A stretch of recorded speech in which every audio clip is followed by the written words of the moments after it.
easily 100 hours of fun. As I stand on the precipice of life, of a new dawn coming to this channel, I would like to say, welcome to the new review. I think it is a fantastic review. This is an April review. Welcome to the April reviews. I believe this is one, and your next review, you're gonna like it. I guarantee it. Now, just deciding what's the second April review gonna be. You know what? You'll find out.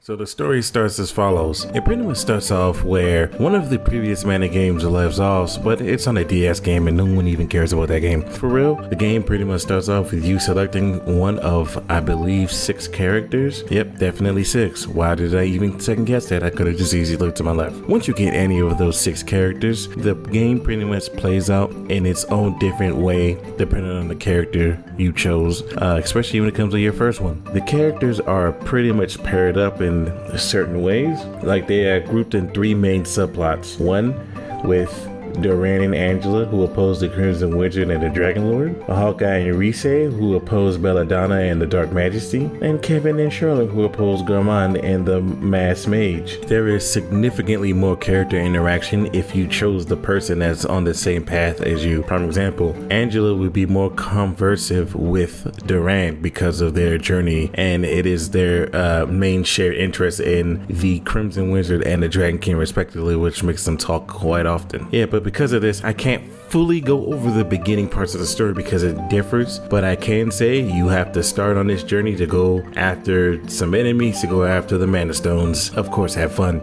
like usual.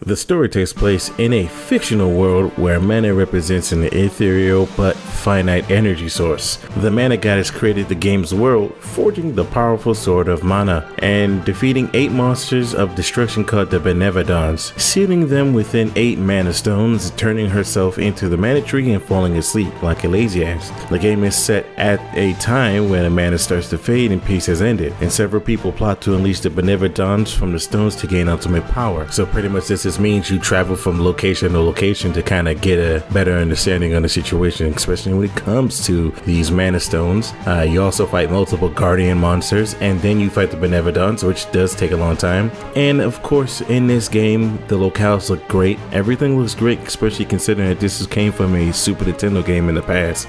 Consider it is a remake, but there is one thing that kind of got translated very well, and that is the music. The music is fantastic. The music was fantastic back then. The music is fantastic now. But there is one issue, and that is the issue that plagues this game like hellfire.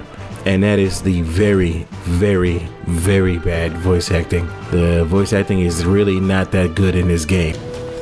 Dad, is that you? You can't go off to fight the Dragon Lord! Whoa! Calm down. My son is only 5 years old. Well, you do look familiar. I hope my son grows into a fine man like you someday. Your Highness, preparations are ready. Let us be off to the Dragon Lord's lair in Dragonsmaw. Agreed. Dad!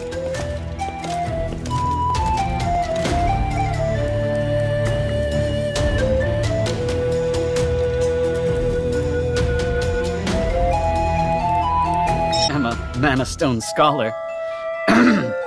There were once 8 Mana Stones, but alas, with the Darkstone lost, there are only 7.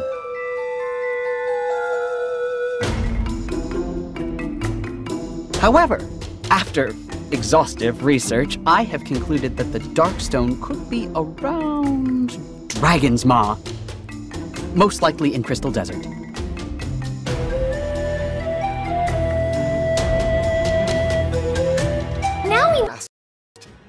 But then, I took an arrow with me. Hey! This is no laughing matter! I need medicine! Or it really hurts! Really? I can't run and get it myself, you know. You could help me out. I was pretty dangerous in the past. But then, I took an arrow in the knee. Hey! This is no laughing matter! I need medicine! Or it really hurts!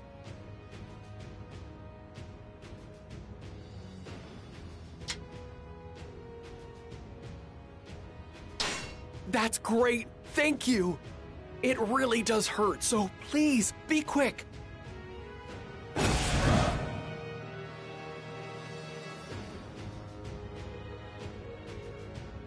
Ah! This should definitely... I know the very best place to get into Luo Young. My old allies might still be found near it. Like, oh my god, why is it so bad? Like, legitimately, why is it so bad? But the good thing is the characters now have a more defined characteristic, like Durant being an orphan mercenary, Angela being the princess of an ice-covered kingdom, Kevin being a half-human of Feronia, Charlotte being a half-elf, and Hawkeye being a member of a thieves guild, and Rise being the princess of a wind kingdom. You know, all of these characters are great now. It's just their voice acting is good god. Hang on! Altina mages attacked! So, being a remake of Trials of Mana on the SNES or Seiken Densetsu 3 for a lot of people, it does have a lot of the same aspects, of course, when it comes to that game. Like, prime example, the exploring is almost exactly the same, except for now it's in a 3D environment. The combat is almost the same, except for now it's more real time and you have more control over the combat. And your AI aren't as gung-ho about going to go fight an enemy, especially if you're just trying to run away and, you know, kind of get to an area without fighting. The AI does help with that. You actually have more of an ability to explore. You now can double check every nook and cranny opposed to the top-down version of the past games. And the game is more seamless, so there's barely any screen transitions, especially when you're going to like a field, unless you're going into like a whole castle, in which it does change up. You also have the new ability system, which you can unlock passive abilities for your characters, which kind of help toward keeping your characters strong and built towards specific areas that you want them to. You also have the character class system, which you can have light, dark, or light then dark or dark then light, and however you want to get that done when it comes to those class systems, which kind of benefit you in the long run, especially when you see abilities now. And they added a new class, and they also added a new campaign to the game, which is great. Also, they also added a new game plus, in which kind of breaks the game entirely, especially if you platinum game like me, which all you have to do is just pick one of the characters that you have from the previous run and they'll be overpowered for the rest of the game. You literally will not have to do anything else besides that. So when you get to the final boss with this set character, they're probably at 99. I literally beat the game 3 times and had Durant in 2 of those 3 gameplays and destroyed the whole last boss for Charlie, which was great.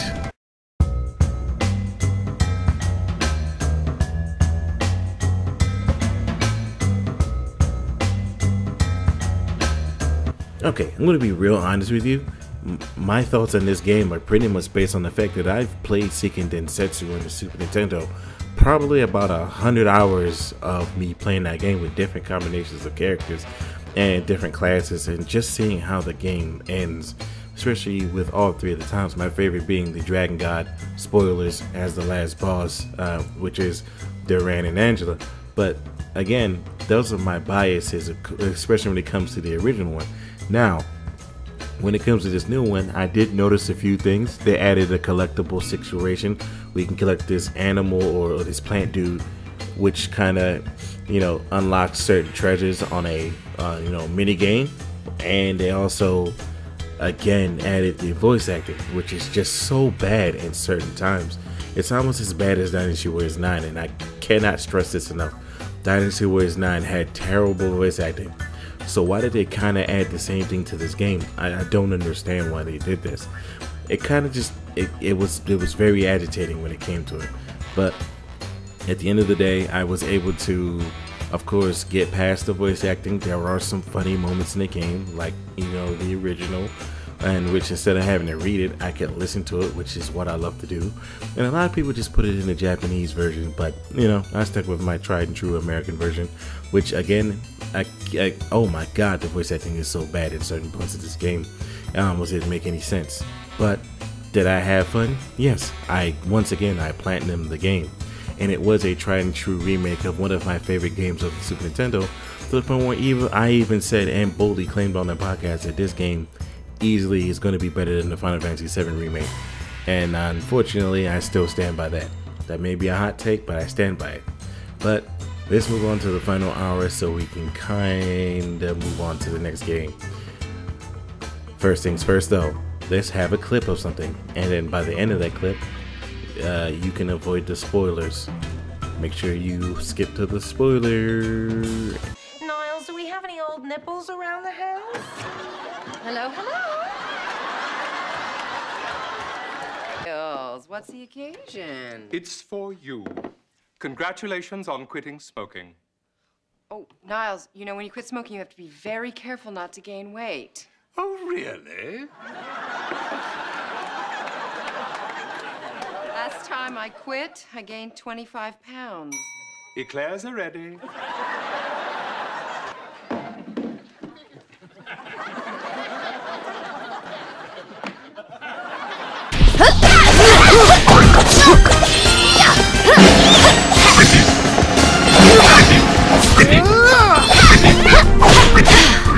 So, you finally succeeded in finding the Dark Stone, and then you finally fight your rival like Street Fighter, which the Crimson Wizard and Dark Shine Knight for Angela and Duran, Malakio and Isabella for Rise and Hawkeye, and Garmond and the Mind Controlled Heath for Kevin and Charlotte. They've defeated the other sets of primary enemies, so meaning depending on who you are with, they've defeated the other factions in the game. The remaining adversaries capture the fairy and will only release her in exchange for the Mana Sword. A trade is made, and once the enemy receives the sword, the Mana Stone shatter and the Benevodons are released, as the characters must defeat the Benevodons before they can gather and destroy the world. However, after doing this, they realize that killing the Benevodons have given more power to their main enemy, who were their own personal enemies working for the Dragon Lord for Duran and Angela, Dark Majesty for Hawkeye and Rise, and the Masked Mage for Kevin and Charlotte. The already powerful villain absorbs the power of the Sword of Mana and the Benevodons in order to become a god, but is halted by the Mana Goddess blocking some of his power. After defeating the villain's minions, the characters go to defeat their main enemy, but are unable to stop that enemy from destroying the tree. The fairy then fuses with what is left of Mana Tree, as she is reborn as a goddess for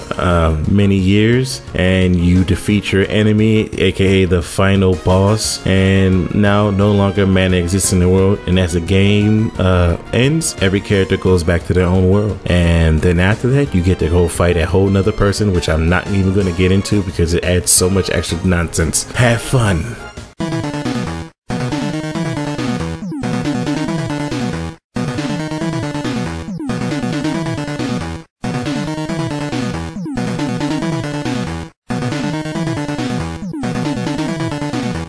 Complete the game. So I want to say thank you guys for enjoying that. Like I said, I got into this and it's been fun doing this, and like I said, it's just for fun. I'm not, this isn't my job or anything. It's just like a secondary thing, a hobby, and I've been having fun doing this, and I hope I get to continue for many years, and one day hit my subscriber goal of at least 8,000. I don't care about anything else. Adding after these 300 videos, bro, I don't know. We're probably going to continue, but most likely I'm just going to do these 300, get my 300 opinions done. Goodness gracious, I'm in the 20s. Holy cow. That being said, let's get on with the...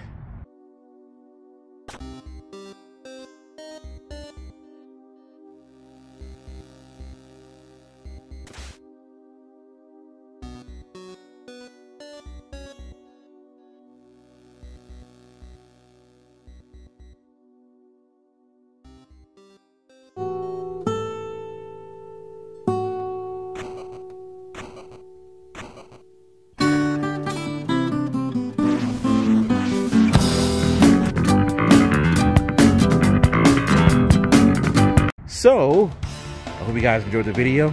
The next one is going to be a doozy. It was one of the games that took me the longest to beat. Of course, you know, Cyber Shadow is not easy in the slightest for normal people. Speedrunners do not count. Enjoy and have fun. I'll see you when Cyber Shadow comes out.